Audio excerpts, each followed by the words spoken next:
Karoline Leavitt, thank you for being with us. Thanks for having me. Let's start with the spending bill that just passed. North Carolina Senator Thom Tillis, as you know, a Republican, voted against it.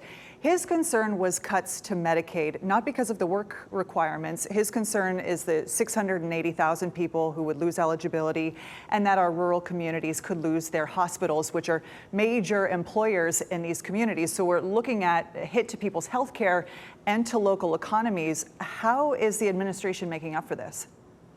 Well, look, I think it's deeply unfortunate that Senator Tillis did choose to vote against this legislation, because this bill is the largest tax cut for working and middle-class families in North Carolina that has ever passed through Capitol Hill here in Washington, D.C. In fact, according to an analysis by the Council of Economic Advisors, this piece of legislation is going to raise wages for the great people of North Carolina by nearly $6,400 every single year. If you also look at some of the other tax provisions, such as no tax on overtime, effectively ending taxes on Social Security for seniors in North Carolina, this bill is going to lead to more money in the people of North Carolina's pockets. That's why President Trump strongly supported it, and every other Republican on Capitol Hill helped pass it, and it has now been signed into law. It's a great bill for North Carolina and the rest of the country. But how is the administration going to make up for the hit to the local economies? I mean,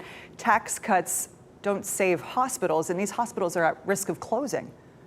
I think the administration rejects that there will be a hit, as you pointed out, to local economies. As for rural hospitals, the administration wants to protect those good-paying jobs. There were final provisions that were changed in the bill to ensure that those local hospitals are protected and are getting the resources that they need from the federal government. And the president wants to continue to create jobs in North Carolina and in states across the country, not just in the healthcare sector, but also in every sector, our energy sector, our manufacturing sector. That's why you've seen trillions of dollars in investments that have poured into this country, including in the state of North Carolina, because of the president's efforts to bring good-paying jobs back to North Carolina and to the rest of the country. And I think just largely moving away from the legislation, but looking at the great economic formula that this president has put into action. If you look at the massive deregulatory campaign, in addition to the One Big Beautiful Bill that was passed, the largest tax cuts in history, if you also look at what the president has done to revive America's energy industry, all of this has led to the tackling of inflation, the defeat of the inflation crisis that was created by the previous Biden administration, as well as lowering the cost of living in North Carolina and across the country. That was the president's goal. It was a signature campaign promise, and in just 6 months, he has already accomplished it. I want to talk about a program that actually President Trump had created in his first term and has since cut. This is a FEMA program, the Building Resilient Infrastructure and Communities program. 2 weeks ago, flooding from Chantal devastated our area. In Hillsborough, a local community, people had to boil their water for days, in part because something called the River Pump Station flooded. The town has tried to move that station out of a floodplain using funding from FEMA's BRIC program, but it was one of many projects in our state that depended on that money, about $200 million statewide. That program got canceled in April. Why get rid of something that he started? And where is that money now?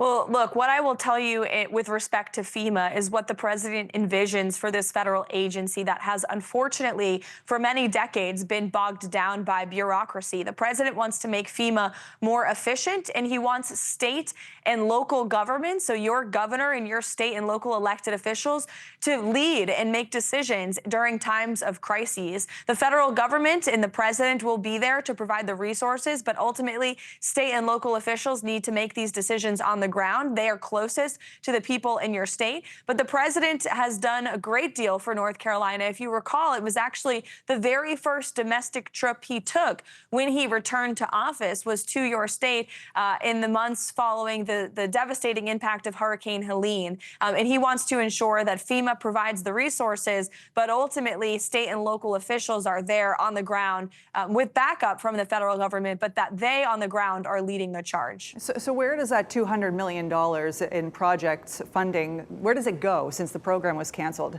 These community leaders are needing that money in order to be able to do that pump station relocation, for example. So how do they access that money if the program has been pulled? Look, as you know, the Department of Homeland Security oversees FEMA, and I know Secretary Noem has heeded the president's call when it comes to dishing out those resources, but making sure that state and local governments are actually implementing those resources on the ground. All right. Let's talk about President Trump's efforts to cut NIH research grants. You know, Raleigh was just named #1 in the country for business, also #1 in the country for college graduates. And it has a lot to do with the research-focused industry in our area. You probably know there's something called the Research Triangle Park. I mean, it's literally in the name, Research Triangle Park here in Raleigh-Durham. So this industry really depends on those grants. Why cut them? Well, I don't think perhaps you understood that what the research industry was doing was actually spending about 80% of the money they were receiving on research grants on administrative costs, and only 20% of that money was actually going towards the real research and the science. So the Trump administration has actually redesignated the formula for research grants coming from the National Institute of Health to ensure that entities that are receiving this money from the federal government are actually putting it towards science and research and finding solutions and answers for the American people, not towards administrative costs or to pay off people who are becoming very wealthy at the taxpayer's expense. We want that money going towards actual findings, research, and development. And so there weren't cuts. There was just a redistribution of where that money is going. So that's in the best interest of taxpayers who are funding these grants. Let me give you an example. We recently reported on a doctor. Her name is Charity Oyedeji. She lost $750,000 in NIH funding for sickle cell research. What do you say to her and to others like her? I mean, she would argue that what she is doing is very much based in science and not just trying to make herself wealthy. Again, I'm unfamiliar with that doctor or her case. I would have to look into it before commenting on it. But what I can tell you is this administration, of course, backs science and research and development. We want the United States to lead in innovation when it comes to science and research. But we also want the research industry, if you will, to be good stewards of the American taxpayer dollar. Let's leave on this as we wrap this up. Let's bring it back to the spending bill. I am getting quite a lot of emails and calls from viewers who are concerned about the growing deficit with this spending bill. What do you say to them? What I'll tell you is that this was the most fiscally conservative big piece of legislation that has moved through Capitol Hill ever. And the president is focused on tackling our nation's crippling debt. That is the problem of politicians of the past by bringing in massive revenue through his effective use of tariffs, while also cutting taxes, putting more money back into the people's pockets. And he is working with Congress to find other ways to hopefully one day get to a truly balanced budget. We just sent a rescissions package to Capitol Hill. That means clawing back some of the wasteful spending of the previous administration. And in addition to that, again, the president is focused on bringing in massive revenue in our country through the form of tariffs, which will result in billions and billions of dollars to help pay down our debt. The president ultimately is a businessman. He understands he wants to run this country like a business, unlike so many politicians and presidents from both sides of the aisle in the past. And he is focused on getting America's fiscal house in order while also cutting taxes, getting rid of regulation, and allowing the American people and businesses to boom. Karoline, Leavitt, thank you. Thank you.